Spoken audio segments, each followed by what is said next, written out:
So we're commencing 9th of September analysis. So economic calendar, not much going on. CPI and 1:30 on Thursday news. Nothing really on Friday. Economic calendar, very straightforward. Expect the bulk of the action, i.e. the start of the distribution of the week. It can begin, as early as Tuesday, but looking at how it's designed on the economic calendar, most likely going to begin on the New York session on the on Wednesday. Okay, so taking you to the chart, this is what I'm noting as my weekly level fair value gap CB. The weekly high may form here in a most ideal scenario. Previous weekly lows are drawn liquidity. Based on the higher time frame monthly chart, I'm expecting this to stay open, act as a breakaway gap, at least on the weekly, and then we head here into this low that we've been aiming at for a long time now, as you can see here.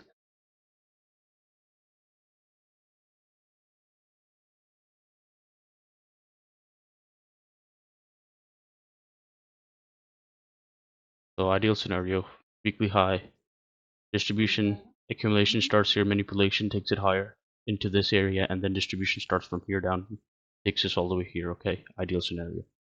Yeah, you might have it all the way up here. For it to be an easy week, I rather not want to see it do that.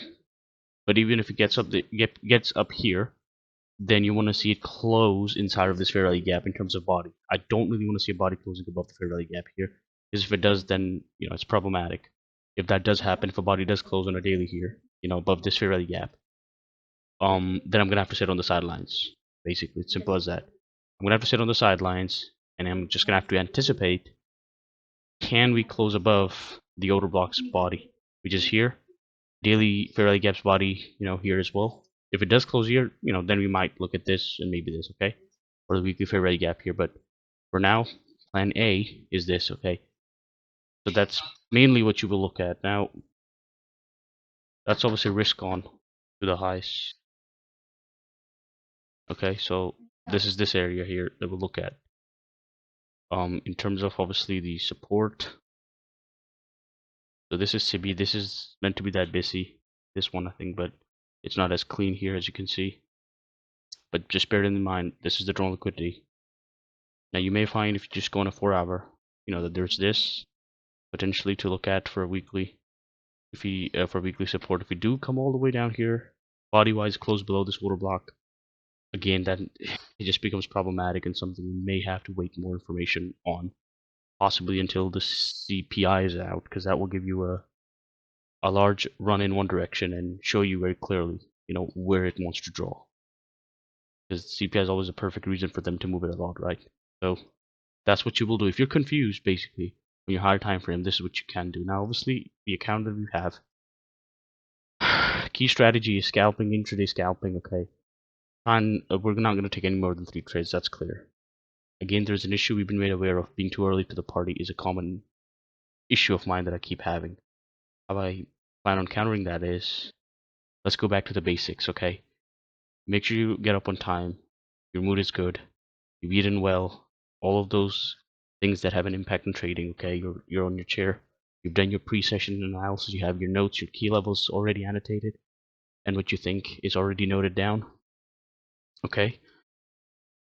And then, if you think that, okay, we need to develop a little bit more here, we haven't taken out enough basically buy side or sell side liquidity, we haven't done a liquidity basically sweep basically up above an old high or below an old low to catch people out on the wrong side of the market, break out people, traders, smart money, for the smart money reversal to occur.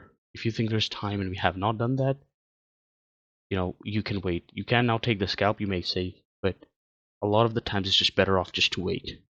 And only if I'm looking at a direction, then wait for that direction to manifest. What does that mean? So for example, if I'm looking at a long, this is my drawn liquidity, let's say, and I know I'm most likely in a market maker sell model.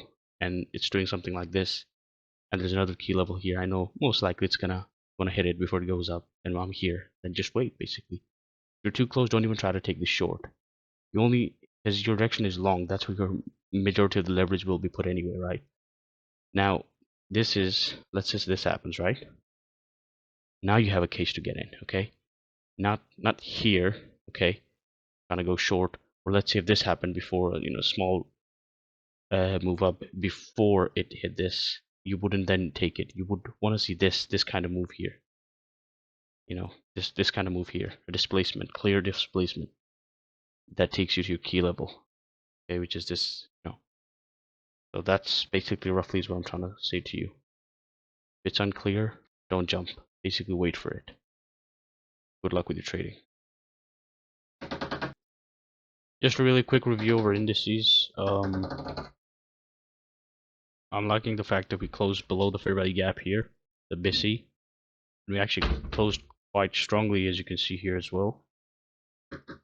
On the daily time frame, note how Monday opened up, okay? Tuesday was the high of the week, and then obviously we came down. Thursday, institutional order for entry drill. Order block here as well. This was a key area that I still went over as well, as you can see. This was actually done on Thursday. It just went above here, engaged the longs, and then of course came down. That was a perfect market maker sell model, and then it came all the way down to a Nawag new week opening gap. In this area, also note these two: the settlement volume imbalances caused by the settlement price opens and the closes of the 2 days, and also note this as well. So these are also key, as well as this actually, because the closing prices here, the opening prices, just there's a huge difference basic there as well, and also the consequential encroachments of the higher time frames. Let me just get rid of this. But so far, this also looks like it's risk on, i.e., that we're gonna most likely attack this low, this previous monthly low, I guess in this case now, yeah.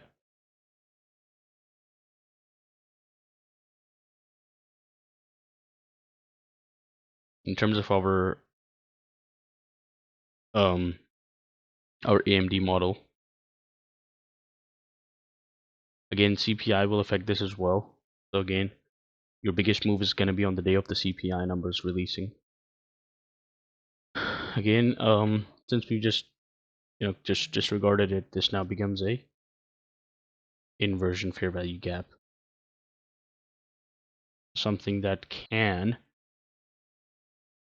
present some resistance. Okay, may even become a weekly high. In somewhere inside of this, we may even get a weekly high. Basically, is what I'm trying to say. And then, of course, within me, the draw liquidity. At least the good thing is you don't need to, because it's mostly scalping with NQ. Don't have to be right, or correct even about your direction on the weekly at least. But I'd like to do it because I just want to get more confirmation from the higher time frames what side we're going to go for. Risk off, drawn liquidity, previous monthly low, premium inversion.